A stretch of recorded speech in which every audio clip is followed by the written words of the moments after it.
Saudara kaum muslimin, para pemirsa yang dimuliakan oleh Allah Subhanahu wa taala, selanjutnya ciri-ciri umat terbaik yang ketiga adalah wa tu'minuna billah. Beriman kepada Allah Subhanahu wa taala.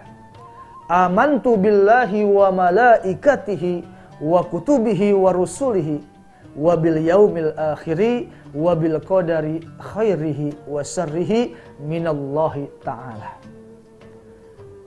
Nah, di sini pun harus kita kaji lagi lebih dalam.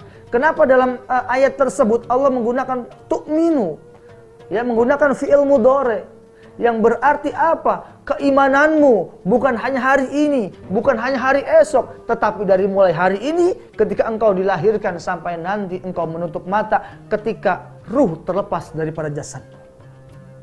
Harus kita tanamkan keimanan kepada Allah Subhanahu wa taala. Kenapa? Karena akhir zaman ini Masya Allah, kita diuji, keimanan kita dipertaruhkan di akhir zaman ini, ya.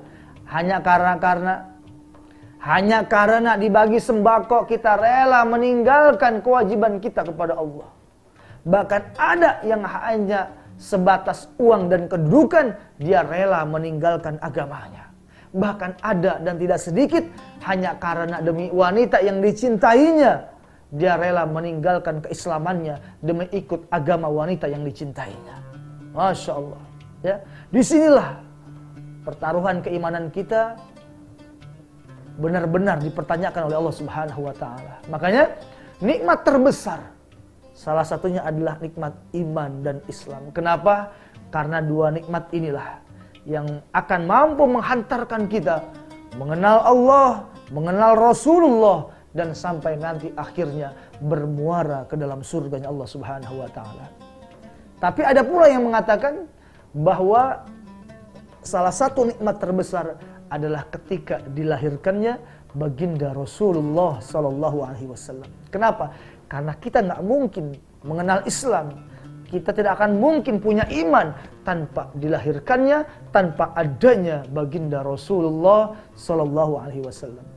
Karena dikatakan dalam sebuah syair, Rahatil atyaru tashdu fi layalil maulidi wa barikun nuri yabdu mim'ani ahmadi wa barikun nuri yabdu mim'ani ahmadi fi layalil maulidi. Masya Allah. Sesungguhnya ketika malam dilahirkannya baginda Rasulullah, burung-burung bernyanyi, bidadari berseri, menyambut sang Nabi dari Allahu Rabbi. Masya Allah. Jadi ketika malam dilahirkannya baginda Rasul itu burung-burung bernyanyi tepat di atapnya rumah Siti Aminah. Kenapa? Saking takjub dan bahagia kelahiran manusia agung, yaitu baginda Rasulullah sallallahu alaihi wasallam. Bahkan turun di situ para malaikatul muqarrabin dan juga turun Siti Maryam, yang dalam keterangan dikatakan Siti Maryam ini adalah wanita solehah yang punya anak tapi nggak punya suami. Ya, punya anak tapi tidak punya suami. Nah, sekarang juga akhir zaman banyak nih titisan daripada Siti Maryam. Ya, punya anak nggak punya suami. Ada anak nggak ada bapaknya. Ketika ditanya apa katanya, saya titisan Siti Maryam. Masya Allah, berbeda konteksnya. Kenapa? Kalau Siti Maryam memang dijaga kehormatannya oleh Allah dan ditiupkan ruh kudus oleh malaikat Jibril sehingga dia bisa melahirkan seorang anak tanpa adanya suami. Kalau kita manusia berbeda. Makanya jujur saya kurang setuju kalau ada perayaan 17 Agustus Panjat Pinang. Ya. Panjat Pinang, apa itu panjat pinang? Dipanjat dulu baru dipinang. Ini kan bahaya. Yang betul apa? Dipinang dulu baru dipanjat. Kan begitu ya. Awas nih, hati-hati akhir zaman. Tuntunan sudah mulai banyak menjadi tontonan, dan tontonan pun sudah mulai banyak menjadi tuntunan. Ayo, kalau kita ingin dikatakan sebagai umat terbaik, jangan jauh-jauh dari ulama, jangan jauh-jauh dari tuntunan Rasulullah, jangan jauh-jauh dari majelis-majelis ilmu. Penting untuk kita semua.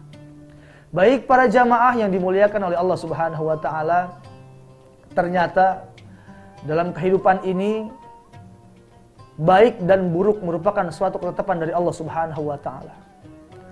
Yang baik, kita sebagai manusia yang diberikan pemikiran dan akal, maka hendaklah dia mengerjakan akan kebaikan tersebut. Namun sebaliknya, apabila kita dihadapkan dengan satu masalah yang bersifat buruk, mafsadat, maka bagi orang-orang yang mempunyai akal pemikiran, jauhi akan perbuatan tersebut agar kita memang benar-benar menjadi umat terbaik, umat yang dirindukan oleh Rasulullah sallallahu alaihi wasallam. Baik, selanjutnya mari sama-sama kita bermohon, berdoa kepada Allah Subhanahu wa taala. Mudah-mudahan Allah berkahkan dunia kita untuk bekal ibadah kepada Allah Subhanahu wa taala, dan kemudian Allah selamatkan kita di akhirat nanti, karena itu adalah tempat kita yang abadi, yaitu berjumpa dengan Allah dan dikatakan sebagai hamba-Nya yang memang totalitas menjadi umat terbaik. Baik, para jamaah yang dimuliakan oleh Allah Subhanahu wa taala, ini memang berat. Tidak mudah, tidak seperti membalikan kedua tangan kita.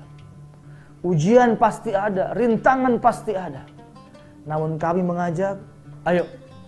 Memang iblis ketika diusir oleh Allah dari surga, dia telah berjanji kepada Allah, ya Allah, karena Engkau telah mengusirku dari surga, maka izinkan aku untuk hidup selama-lamanya sampai yaumul qiyamah. Gunanya apa? Untuk menggoda anak Adam agar berpaling dari agama Allah, agar mereka jauh daripada umat terbaik. Nah, ini penting.